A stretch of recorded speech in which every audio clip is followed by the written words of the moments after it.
खबर अभी तक पर बीजेपी विधायक रणधीर शर्मा ने बात करते हुए कहा कि यूनिफॉर्म सिविल कोड आज की जरूरत है। क्रिमिनल लॉ सबके लिए एक समान है, पर्सनल और मैरिज लॉ भी एक समान क्यों नहीं हो सकते।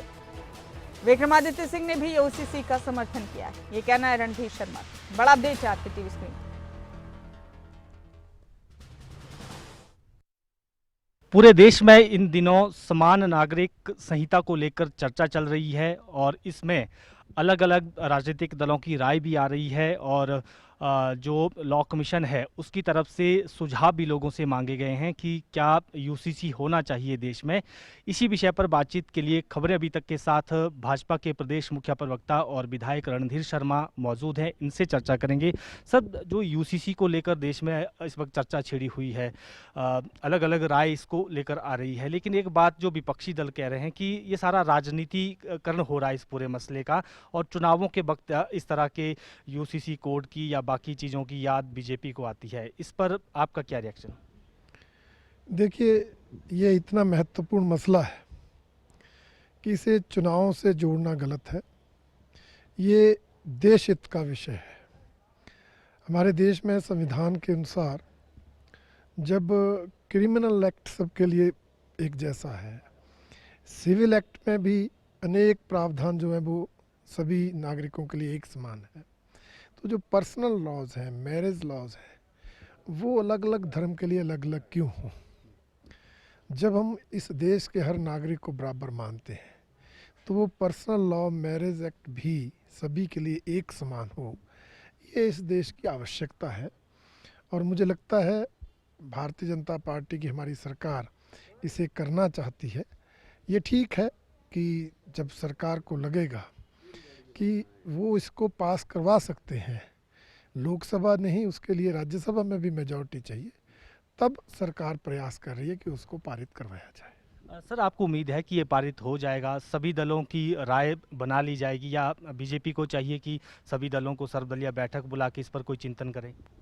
देखिए, हमारी केंद्र की सरकार कोशिश कर रही है, जैसे आपने कहा है केंद्रीय विभाग भी इस पर जो है पूरे देश में सर्वसम्मति बनाने का प्रयास कर रहा है, लोगों की राय जाने जा रही है, इसलिए एक बहस पूरे देश में छिड़ी है और मुझे लगता है इसके सकारात्मक परिणाम होंगे और सरकार उचित समय पर उचित परिस्थितियों में उस एक्ट को लाकर, बिल को लाकर पास करवाएगी।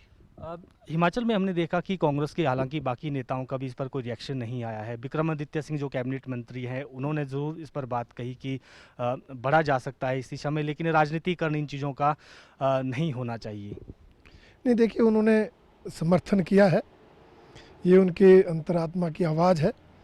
पार्टी में थोड़ा विरोध हुआ होगा, उसके बाद उन्होंने स्पष्टीकरण देकर बात को बदलने की कोशिश की है।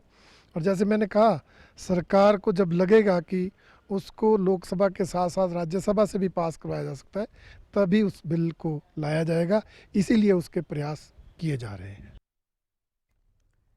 वहीं चंडीगढ़ पर हक को लेकर बोले बीजेपी विधायक रणधीर शर्मा। चंडीगढ़ पर हमारा हक है और उसे लेना चाहिए। हिमाचल का हिस्सा 7.19% बनता है, इसमें कोई दो राय नहीं है और हर पार्टी ने, हर सरकार ने समय पर इसके यथायोग्य प्रयास किए हैं। वर्तमान सरकार भी कर रही है, मैं उनको शुभकामनाएं देता हूं और भारतीय जनता पार्टी तो उसके समर्थन में है ही है। अगर वो हिस्सा मिलता तो हिमाचल प्रदेश को उसका लाभ है। हालांकि पंजाब हरियाणा से रिएक्शन आया कि हिमाचल का कोई हक नहीं यहाँ पर बनता है और बेवजह ये एक राजनीतिक मुद्दा बनाने की कोशिश कर रहे हैं। नहीं, देखिए, वहाँ से तो विरोध आता रहता है, तभी तो मिल नहीं रहा। अगर वहाँ से विरोध नहीं आता तब तो आज तक मिल जाता। इसलिए उस लड़ाई को कैसे लड़ना है, ये राजनीतिक तौर पर लड़ना है या न्यायिक आधार पर लड़ना है, वो तो सरकार को तय करना है।